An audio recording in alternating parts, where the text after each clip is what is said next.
Hello အားလုံးပဲမင်္ဂလာပါဒီဖြစ်ပါတယ်ဒီဟာလေးကကျတော့ပေါ့နော်ပရမများလုံးချောလေးပါရှင့်ဒါလေးဘဲဦးပုံစံလေးပေါ့နော်ဒါလေးလည်းရမ်းလာပါတယ်ဒီဟာလေးဆိုလို့ရှင့်ဒါလေးဆိုလို့ရှင့်လက်စလုံးဝဲပေါ့နော်ပြကြလို့ရှင့်ဆွေးတီတေးလေးဆိုလို့ရှင့်လုံးဝဲကိုယ်တိုင်လုံးဝလို့ရပါတယ်ငွေထည်နဲ့ဖြစ်ဖြစ်95နဲ့ဖြစ်ဖြစ်အကုန်လုံးဝဲလို့ရတယ်ပေါ့နော်ဒါလေးဆိုရမ်းလာရပေါ့နော်ဆေးလေးရ8တိန်လေးပါပဲရှင့်ဒါလေးဆေးလေးရ8တိန်လေးပါခြိုက်လို့ရှင့်စီပီမှာလာခဲ့ပဲပေါ့နော်ဒါဘယ်နှကလပ်ရှိလဲချိန်ပြပါပေါ့နော်ဒါလေးကနကလပ်3ခုနကလပ်ရှိပါတယ်ပေါ့နော်ဒါလေးကခုနကကြော်လေးရှိပါတယ်ရှင့်ဒါလေးကဆေးလေးရ8တိန်လေးပါပဲရှင့်ဆေးလေးရ8တိန်လေးပါခြိုက်လို့ရှင့်စီပီမှာလာခဲ့ပဲပေါ့နော် Hello 家人们小薇来了给你们看一下今天的话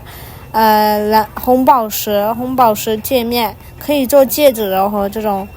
喜欢戴大一点的话，可以做戒指。你们看一下，这的话价格是3200人民币哦。如果喜欢的话，可以来找小薇的哦。谢谢大家，这是红宝石，很好看的一个哦，这个也是。